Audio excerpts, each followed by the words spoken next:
This is the Sony RX1R Mark III, a 61 megapixel full-frame camera with a fixed lens design featuring a 35mm focal length and a maximum aperture of f2. It packs Sony's latest high-resolution sensor and fast autofocus technology into a tiny and discreet form factor. In other words, this is Sony's bougie $5,100 point-and-shoot camera.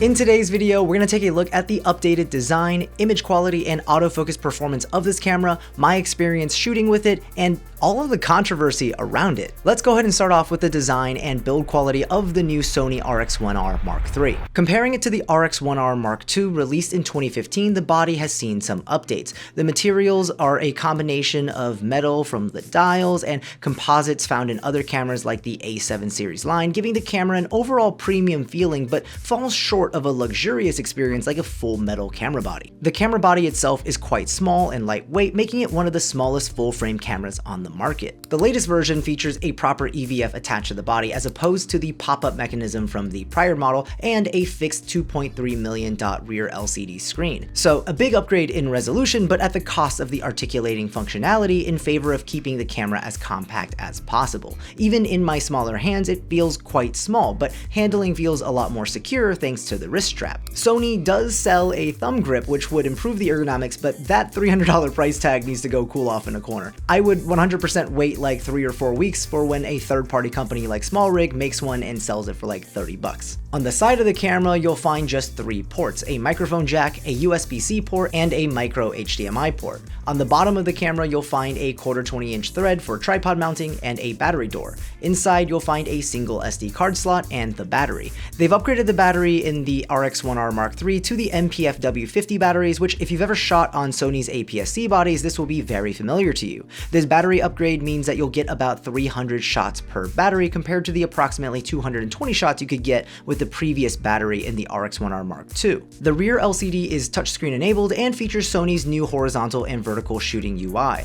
In the menu, you'll see that it features Sony's latest menu layout and has everything you expect from their larger mirrorless cameras, including some features exclusive to this camera. Like the step crop mode, which is basically just a digital crop letting you shoot at 35mm uncropped at 60 megapixels, 50mm cropped at 29 megapixels, and 75mm cropped at 15 megapixels. If you're shooting in JPEG, your files will be cropped in camera, whereas if you're shooting in RAW, you can still uncrop the image in your editing software to get the full image back. On top of that, this camera adds a few new creative looks to their list, like Film 2 and Film 3, that adds much needed variety and depth to their limited out-of-camera looks, which I hope gets added to older Sony cameras in future firmware updates. On the front of the camera, you'll find the Zeiss 35mm f2 lens, the same lens that was used on the Sony RX1R Mark II, and despite it being a 10-year-old lens, when paired with this camera's sensor, it still delivers sharp photos in both centers and corners, and generally speaking, delivers photos with some nice character, everything from the mild chromatic aberration to the lens flares that aren't overpowering. It's also got a nice operating control scheme with a physical aperture ring and a focus mode ring that lets you switch between normal operation and macro mode operation for when you want to get up close to subjects to capture some more details. Aside from the feel of the camera, let's talk about the tech that's under the hood. First of all, we've got a 61 megapixel full frame camera sensor in this body. Really, the same sensor that's found in both the Sony a7R V and the Sony a7C-R. So yes, this sensor delivers some gorgeous, clean looking photos with low noise, great dynamic range, and is packed with an incredible density of details. But if you're familiar with this specific sensor, you already knew that. It also uses the same leaf shutter that's found in the previous RX1 cameras instead of a focal plane shutter, which we're typically used to in our mirrorless cameras. For casual photography, it's really not something you'll notice the difference of, other than the fact that it caps the shutter speed at 1/4000th of a second unless you go into electronic shutter mode, which will let you go one step faster at 1/8000th of a second. And while this camera is obviously catering to stills photographers, there is a video mode that you can switch into that will let you capture 4K at 24 frames per second or 30 frames per second at 10-bit 422 color depth. So technically you can capture the exact same beautiful footage that you could with the Sony a7R V. And paired with a high quality microphone using that microphone port, you could really capture some solid footage. But on the downside, this sensor doesn't have in-body image stabilization. So not only does that mean you're not going to get any assistance with stabilizing your low shutter speed photos while shooting stills, you also won't be getting any stabilization if you decide to shoot video. And before you even start worrying about overheating, don't forget that this camera uses the smaller MPFW50 battery, so it's not like you're going to be getting long run times anyways. Again, this is a stills camera with the option to shoot video, but I would really reserve it for special occasions, and I definitely wouldn't be doing paid videography work with this camera. Back to the good news, however, this camera also has a 693-point phase detect autofocus system with Sony's latest AI processing chip that enables fast and accurate autofocus, which is fantastic at tracking subjects from people to animals. I can't understate how good this autofocus feels in this tiny little compact camera. It's fast, it's snappy, it's what you expect from Sony's latest autofocus tech. But that Zeiss 35mm f2 lens really starts to show its age when you start pushing the autofocus performance. In this burst tracking test, the camera's rear LCD showed that the sensor and software was keeping up with tracking with me, but because I was running just fast enough, the lens was just a hair behind on most of the frames. Now, no one said that this was going to be a sports camera, and when you're shooting at that max 5 frames per second burst, if your subject isn't moving around quickly, the lens really shouldn't have an issue keeping up. So let's talk about my experience shooting with this camera, and unfortunately, I only had this camera for a week before I had to send the loaner unit back. My guess is that this camera is a low production product, so they only had a few loaner units to send out to reviewers like myself and press outlets, and we'll talk about that later, but for the week that I had this camera, I really enjoyed shooting with it. From a performance perspective, it basically felt like I was shooting on an a7R V or an a7CR the entire time, except of course, in a much smaller package. And we'll talk about size comparisons and how, oh, it's not that much smaller than a Sony a7CR and all of that, but honestly, when you actually carry this camera around all day, from enjoying a day out to going to the gym to dinner to a karaoke bar to an escape room, the compactness of this camera is noticeable. And not only did I just get to enjoy taking photos for the sake of taking photos, the people I was taking photos of also didn't feel like they were on the other side of like an intimidating professional setup. They just felt like they were looking at a little point and shoot and just smiled and didn't overthink anything. And bystanders also didn't look at me and gawk at my mirrorless camera with my big G Master glass. Instead, I just looked like an overeager tourist, so they just ignored me. But packed inside that tiny little camera is a powerful sensor that's used in the a7R V that you would find on a commercial set or for shooting a beautiful wedding with really decent glass in front of it, but no one would suspect that with that little tiny point and shoot on my wrist now, would they? Like, I finally understand why people love their Leica Q3s and their Fuji X100s. It's not just because they're compact, but it's the combination of beautiful image quality, discreetness, and that enjoyment of photography that it inspires.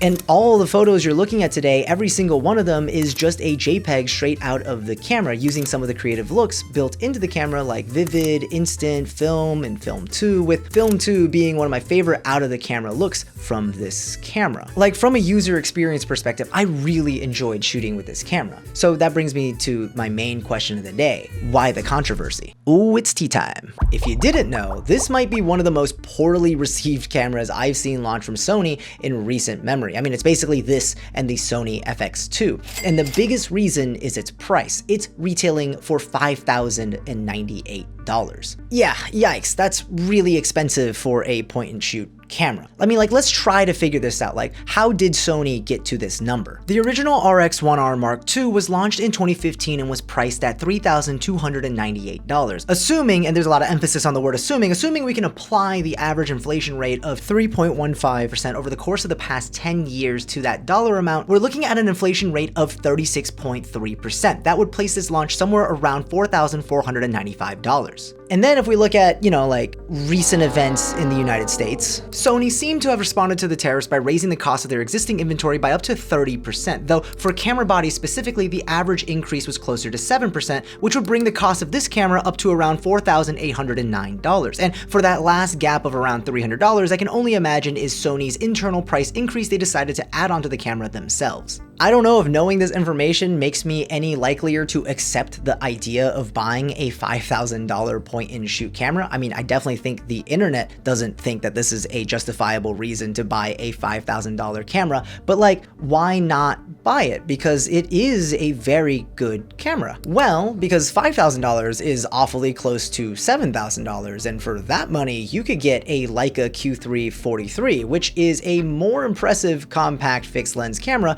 and you get to flex the fact that you shoot on a Leica. Or you could save over $3,000 and get the Fujifilm X100VI, which is universally loved for its form factor, image quality, and let's be honest, it's kind of a sexier camera. Okay, that's a pretty good argument from a non-Sony fanboy, but we Sony fanboys love our Sony camera, so we're all about this camera, right? Well, the Sony fanboys also have a pretty good argument. If you want a 61 megapixel sensor with incredible AI-powered autofocus while getting a much better battery and a flip-out articulating screen, even if it has a slightly lower resolution, with the ability to change lenses depending on what you're shooting that day, all while being priced at just $3,200, well, then you'd probably be interested in the A7CR, which was released over a year and a half ago. All right, jokes aside though, this is kind of the crux of the argument of why the A7CR is honestly just kind of a better camera in almost every single way. Like, the only thing that the RX1R Mark III does better is that the 35mm built-in Zeiss lens is honestly really decent, and it's hard to find an equivalent lens that does the same thing in that form factor. And I get it, if you put a small lens, especially a super small lens like this Viltrox 28mm f4.5 pancake lens on there, it becomes almost as compact as the RX1R Mark III. And this might not be the best lens in the world, but if your goal was discrete casual photography, you've got it right here. Then when you want to go on like a hike and you don't care about people gawking at your setup, slap a 28-70 f2 on there and go take some gorgeous photos on your hike. Like, if you want to go the A7CR route, you get an extra $1,900 to play with. That'll get you the Sony 35mm f1.4G master and still leave you with like $400 left to get one or two more cheaper lenses. So I mean, who is this camera for? Is it a bad camera to buy? Well, if you're a professional photographer and you shoot street photography or editorial work, like, this might be a great camera for you if you like the form factor. But realistically, I don't think that this is a camera for a professional to use for work. Like, for some people, this might slot into their workflow, but for the most part, I think this is a camera for enjoyment. The camera tech inside is really good. The lens on the front is really good, even if it's outdated. For that person who enjoys photography, who wants a top-of-the-line sensor with incredibly fast and accurate autofocus, who loves a 35mm field of view, and most importantly, has a deep pocket.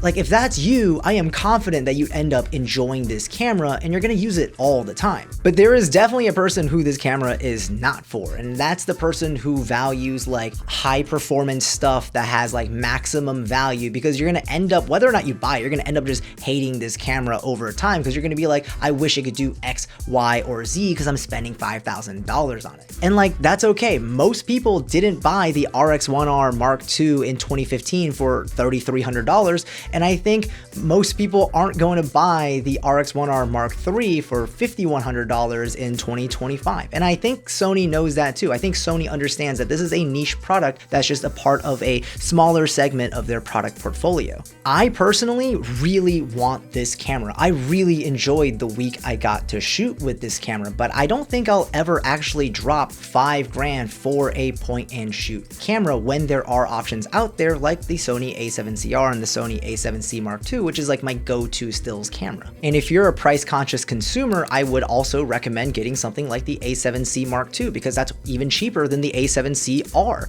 and it's a fantastic camera. And this whole experience has shown me one thing, and that is I need to go set up a good creative look in my A7C Mark II, so that way I can just shoot JPEGs when I'm just shooting to have fun, because I was reminded how much fun photography can be when you don't have that looming dread of I have to go edit like hundreds of photos photos after this random weekend that I decided to bring my camera out. So that is definitely something I'm gonna do leaving this experience. Because I feel like we all get caught up in it sometimes where we're min-maxing specs and trying to optimize everything, and we kind of forget why we fell in love with photography in the first place, and that's just taking dope pictures and telling cool stories. All right, that was my thoughts on the Sony RX1R Mark III. Let me know in the comment section down below what you think of the camera. Did I miss anything? Don't forget to hit that like, get subscribed, do all of that fun YouTube stuff, and as always, I will see you in the next one. Peace.